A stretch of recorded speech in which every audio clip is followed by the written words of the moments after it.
A continuación, un segmento extra especial.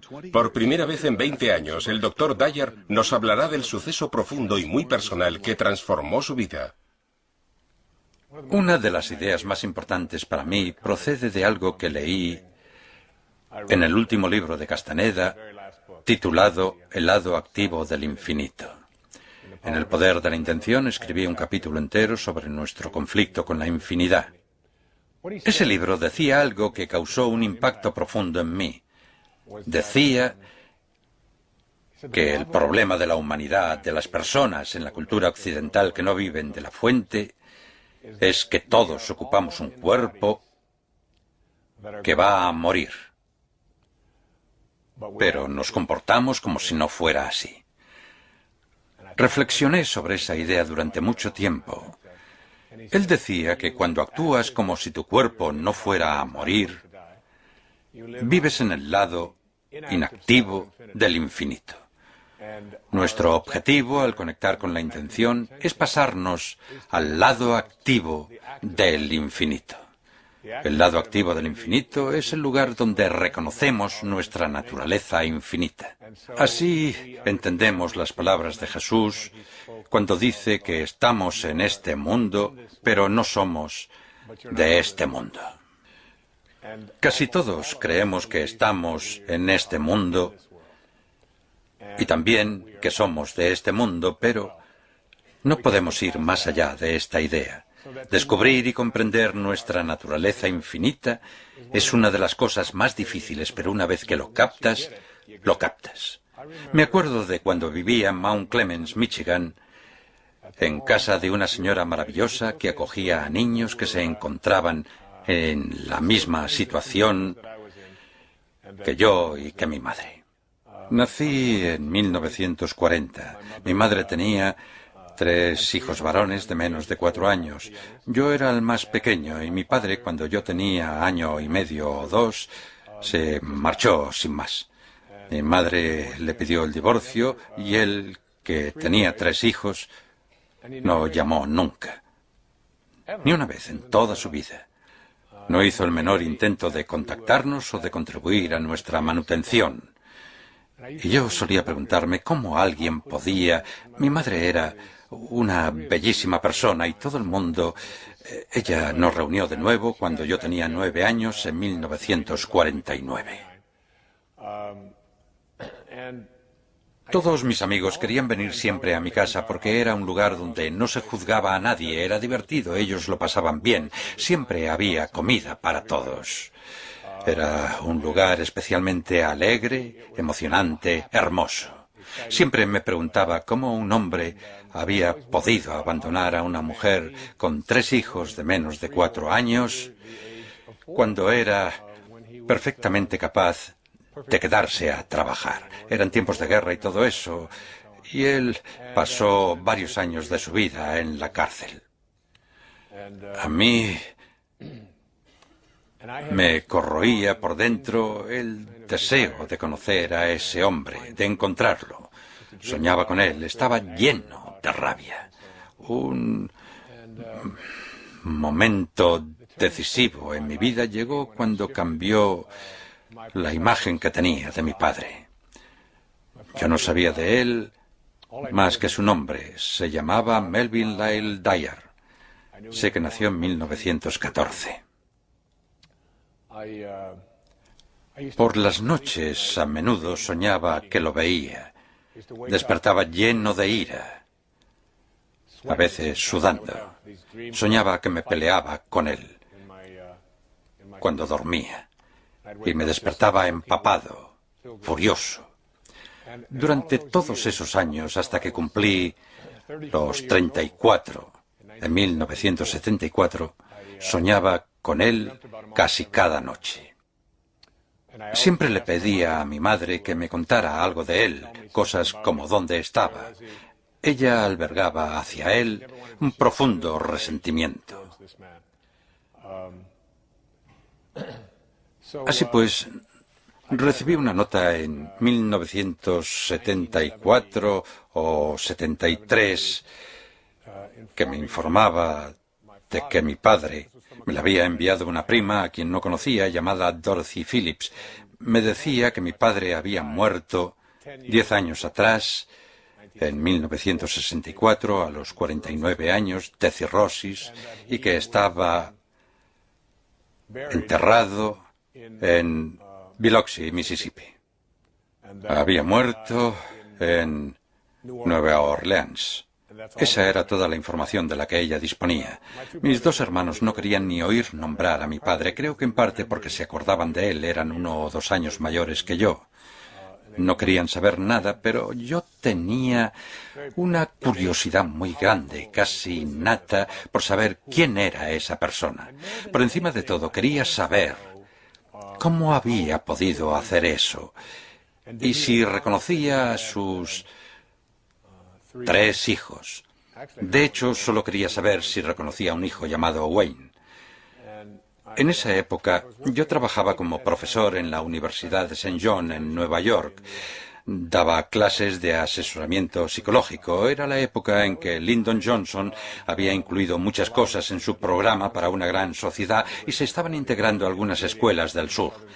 Me ofrecieron un puesto en el gobierno federal, un trabajo temporal y a tiempo parcial para compaginarlo con mi labor docente. Debía coger un vuelo a un lugar de Mississippi llamado Universidad de Mujeres del Estado de Mississippi, que estaba en la ciudad de Columbus.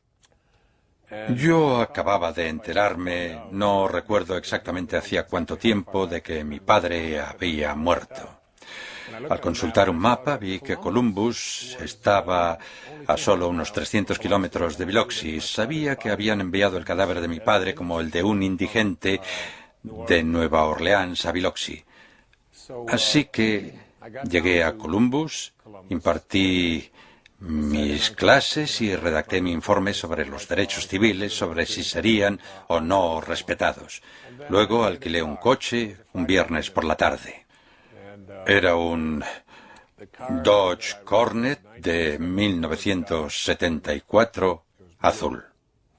En aquella época los cinturones de seguridad solo te sujetaban por la cintura y no por los hombros. Pero extraño que parezca, mi vida en aquella época era muy inestable. Yo bebía, mantenía una relación que no me satisfacía, no acababa de centrarme como escritor, estaba pasado de peso, tenía muy poca disciplina, el ego dominaba demasiado mi vida. Siempre supe que estaba destinado a otras cosas, pero la obsesión con mi padre interfería en ello, me llenaba de rabia. Así que fui y subí al coche. Lo alquilé en una agencia Avis. Nadie lo había alquilado antes. Nadie lo había conducido siquiera. El cuentakilómetros estaba a 0. A 0,006 millas o algo así. Lo habían traído ese día en un camión para que yo lo alquilara. Así que lo alquilé, me subí, comencé a ponerme el cinturón, me puse el izquierdo primero y cuando me incliné hacia el otro lado vi que no tenía cinturón derecho. Yo era un maniático de los cinturones de seguridad, así que bajé del coche para encontrar ese cinturón, saqué el asiento y lo dejé en el suelo. Y allí, pegada al suelo del coche y envuelta en plástico, estaba la hebilla. Había una goma elástica alrededor y el paquete estaba pegado con cinta adhesiva al suelo del coche, supongo que para evitar que rajara la tapicería, así que lo saqué, le quité la goma elástica, lo desenvolví, coloqué el asiento en su sitio y me disponía a poner la hebilla cuando descubrí que dentro había una tarjeta de visita. En aquel coche nuevo, sin estrenar, eché un vistazo a la tarjeta y decía: Pensión Candlelight, Biloxi, Mississippi. En el dorso había un mapa impreso con indicaciones para llegar a la pensión. Entonces tuve uno de esos breves momentos de extrañeza y pensé, ¡qué raro! Pero no le di mayor importancia, supuse que era de alguien de la fábrica y me la guardé en el bolsillo. Pero quería ir a Biloxi, así que conduje hasta ahí esa tarde de viernes de finales de agosto y llegué a las afueras de Biloxi. Pasé el letrero "Bienvenido a Biloxi" y vi una gasolinera. Me detuve en la gasolinera, donde había una cabina de teléfono con unas páginas amarillas, y busqué la sección de cementerios. Era mi única pista. Había 3 números, 2 impresos con letras grandes y uno con letra más pequeña. Así que llamé a los 2 primeros. Nadie contestó en el primero. No había nadie en el cementerio. El segundo al que llamé comunicaba constantemente, así que llamé al número pequeño y contestó un hombre con acento sureño. Le dije: llamo para preguntar si hay un tal Melvin Lyle Dyer que murió en 1964, creo que fue en ese año, enterrado en su cementerio. Él respondió: en realidad esto no es un cementerio, pero sí que hay gente enterrada aquí. Dijo que iría a echar un vistazo y tardó al menos 10 minutos en regresar. Se puso al teléfono mientras rebuscaba en una caja de Coca-Cola, que es donde se archivaban los papeles en Mississippi en ese entonces. Entonces dijo: he encontrado el registro de su padre, lo enterraron aquí en 1964. Yo le dije: he venido de viaje, llevo buscando a mi padre toda mi vida, me gustaría visitar su tumba. Él replicó: no es realmente un cementerio, su padre está enterrado en el terreno de la pensión Canlight. Es una historia verídica. Así que me llevé la mano al bolsillo y dije: tengo un mapa. Conduje hasta aquel pequeño terreno. Fue un momento decisivo en mi vida en el que empecé a creer en el lado activo del infinito. Me acerqué a una marca que había en el suelo. Ni siquiera había lápida, solo una marca en el suelo que decía Melvin Lyle Dyer. No recuerdo las fechas exactas, pero estoy casi seguro de que eran 1914-1964. Me quedé ahí un rato y cuando entré en la pensión el hombre me dijo: puede irse cuando quiera, pero cuando lo haga cierre la valla con la cadena. Le dije que así lo haría. Salí de nuevo. Eran como las 5:15 y permanecí allí casi 3 horas.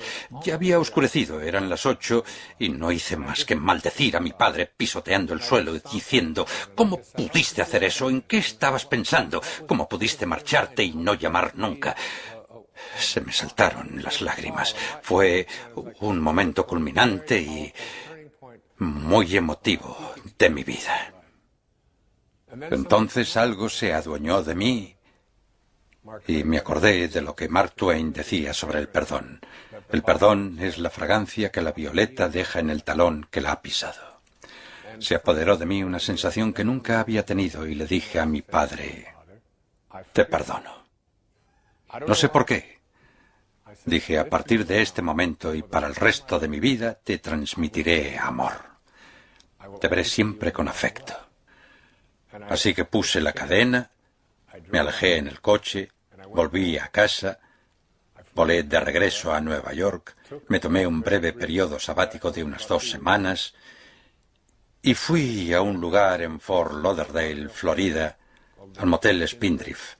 Me alojé allí y escribí un libro llamado Tus zonas erróneas.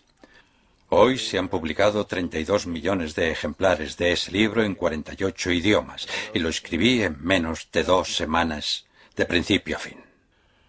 Cuando me marché de ahí, empecé a hacer footing.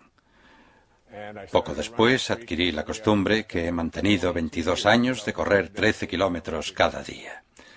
Dejé de beber, inicié una nueva relación en mi vida. Los hijos que había querido tener empezaron a aparecer. Cambié mi dieta. Dejé de comer alimentos tóxicos y de tener comportamientos tóxicos. Y todo lo que he sido capaz de crear y lograr en mi vida ha sido posible porque, por alguna razón misteriosa, una tarjeta de visita había ido a parar a un coche sin estrenar y después a mi bolsillo cuando me disponía a ir en busca de mi padre. No tengo ni un atisbo de explicación para ello. Es místicamente misterioso, pero ese acto me cambió literalmente la vida y la dio un vuelco.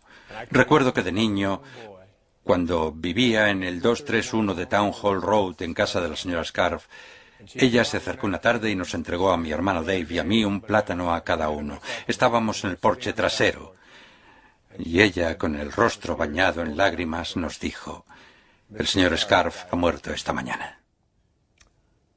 Yo, tan inocente a mis 6 o 7 años, le pregunté, ¿y cuándo volverá? Y ella respondió, nunca. Recuerdo que pelé ese plátano, me fui a mi litera, me acosté e intenté imaginar ese nunca. No sé si han pensado nunca que irse a dormir y morirse durante 1.000.000 de años no es gran cosa, pero nunca, nunca. Fue entonces cuando empecé a comprender mi naturaleza infinita y a vivir en el lado activo del infinito. Hoy sé que lo que me ocurrió con mi padre, ese perdón activo, fue un instrumento muy potente que sembró en mí el objetivo que me ha traído hasta aquí y que me ha permitido crear este programa, el libro que he escrito y todos los otros logros de mi vida, incluidos mis hijos, incluido todo lo que más aprecio, incluida mi salud, mi capacidad de hablar sin leer notas, mi voz. Todo ello surgió a raíz de ese acto de perdón. Vivo a partir de ese momento en el lado activo del infinito.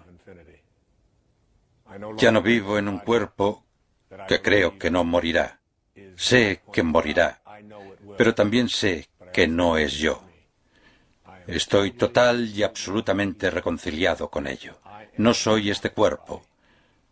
Soy un ser infinito disfrazado de un hombre que les habla en este momento. Que Dios les bendiga. Gracias. Gracias.